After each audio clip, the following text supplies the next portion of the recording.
Guys, what's up? It's Dave. So, it's been about a week since I last posted about crazy psycho neighbor bitch, Big Bertha McBigMac. That doesn't mean that shit hasn't happened because way too much shit has happened. So, here's the recap of the past week. So, the last update I had is we went to the second peace bond hearing that we had. She didn't even show up for it. She did not even fucking bother to show her big overweight butt up for it. Dismissed immediately. Again. That's great. I think it was 2 days later, we got served papers from Texas Workforce Commission because she is filing discrimination against the owner of the unit, the HOA group that manages us, the president of the HOA group, my wife and I, who she named Rob Mills. My name is Rob. 51 years I've been going this day, but I guess my fucking name is Rob. I don't fucking know.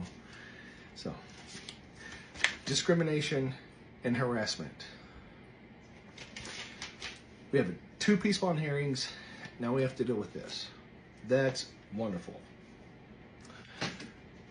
So what has happened since then? Well, we have received the other police reports that we requested through, I believe it was November 15th. This is since she moved in to November 15th. 120 police reports. I will say, granted, 14 of the 130 are ours, saying that she's being a dick, she's doing this, she's doing that, which she beating on our walls, she's outside smoking weed, which again, I don't give a fuck, but it's against the law, so I'm gonna call the police. But most of them, she's beating on our walls. Half of those are she's beating on the fucking wall, which she did receive a citation on December 3rd for disturbance of the peace. But look at this fucking, look, I mean, seriously. And I still need to request more. Those are through November 15th. I've got almost another fucking month to request. So, we have this issue that she's saying that we're discriminating, which I'm not discriminating against you, but I will say this.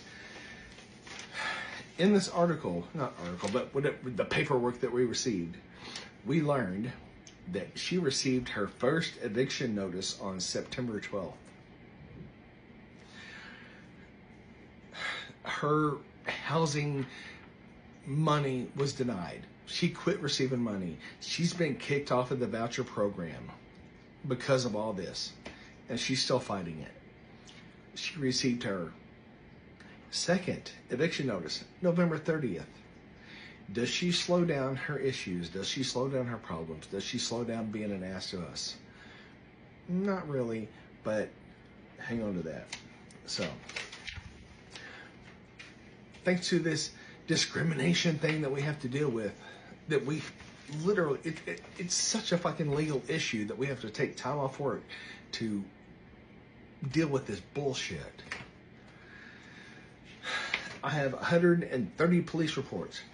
I have the 82 text messages that she sent my family and the police report that goes with it. I have 2 peace bond hearing documents that were immediately dismissed. I have a 4-page document that I typed up so they know what's going on. And let me give you a few of those highlights. And this is some shit I found out within the police reports that we got. So, I mean, she's called the police on us over and over and over and over for, we'd be pumping toxic fumes into her apartment trying to kill her. She's fucking delusional. She called the Department of Homeland Security, stating we're running a meth lab in our apartment. She called the Texas Department of Safety, claiming we're trying to kill her with these smells. She called the fucking FBI regarding the smells and harassment and being tortured. We've already called them. We have to submit a form to get all of those documents to see exactly what is on file. She called the FBI. She is the fucking dumbest person I've ever fucking heard of. But hang on. So she did receive a citation for disturbing the peace for noise ordinance on 12/3. Can't wait to get that police report. We hadn't got it yet. That was at 3:30 a.m. 12/3, 3:30 a.m. Later that day, same fucking day, at 5 p.m., fire department knocks on our door. Are y'all doing anything with smells? It's the same dude we've seen 1,000 fucking times. And he's all, essentially, he didn't say it, but we're so sick of this. It's the same shit over and over. She's complaining of smells. She is fucking psychotic. Here's what I added on the note that we're going to submit to this fucking claim. Ooh, so sorry. Note that you're hit. So, one thing we are curious about is that if she truly believes we're trying to kill her with toxic chemical smells, why has an ambulance never come to check on her? Why has a toxicology report never been done and the results provided to prove her claims? I'm not saying she doesn't have the condition that is stated. However, it does seem suspicious.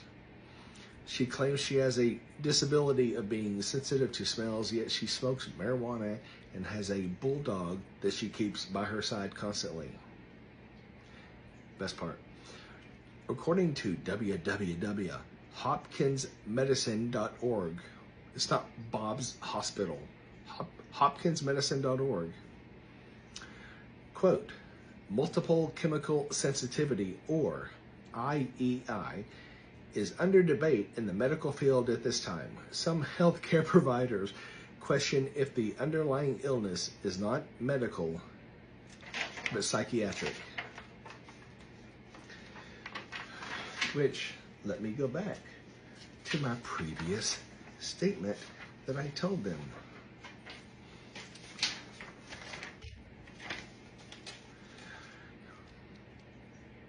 In my non-professional opinion, Miss So-and-so has a mental illness, needs professional help, and should not be living on her own. In multiple police reports, she claims, and you can go look it up, you can file a claim for yourself to get these reports, I don't care. She claims Nigerian gangs are trying to kill her, that people are watching her, her cell phone has been hacked and tapped. Her identity was stolen and it's on the black market. Yeah, because your identity is so fucking important. Our city police department is in on a plot to harm her. And the city that we live in is, quote, torturing her and covering things up.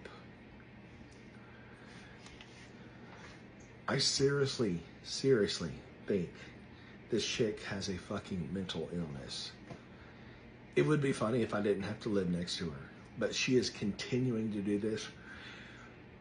So what am I doing? Tomorrow, I'm taking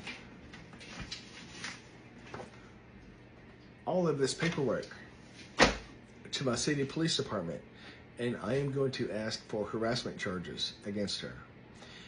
Then we are looking at an attorney to file civil harassment charges against her. Number one, to leave us the fuck alone. Number two, you're going to pay us for what we've lost in wages when we had to go to court when you didn't even show up. Medical bills because of shit you've caused I don't want to go into. And number three, attorney fees that we just had to file to deal with this shit. So, I know I've been saying it for months. This shit is not over. It's not over by a long shot. The one thing I will say though is, in the last week or two, whenever we go outside and Big Bertha be outside, if she has her door open, she closes it immediately, which we both believe that somebody in her inner circle told her, yeah, you fucked up, you stepped over the line, you need to shut the fuck up, you don't need to say anything else, you've done enough damage. And it doesn't matter what you do at this point, you've done enough damage. We have so much, and again,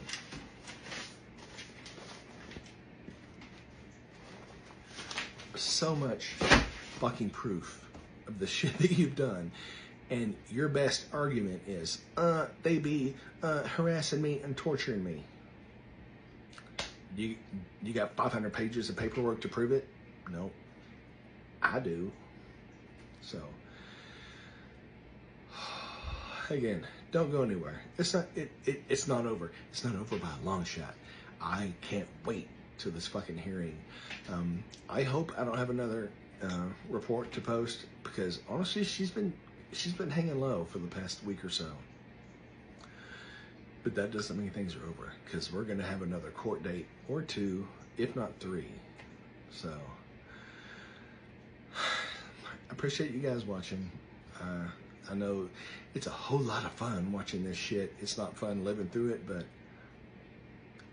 that's life. Beer's coming in pretty good, right? All right. Later, guys. Appreciate it.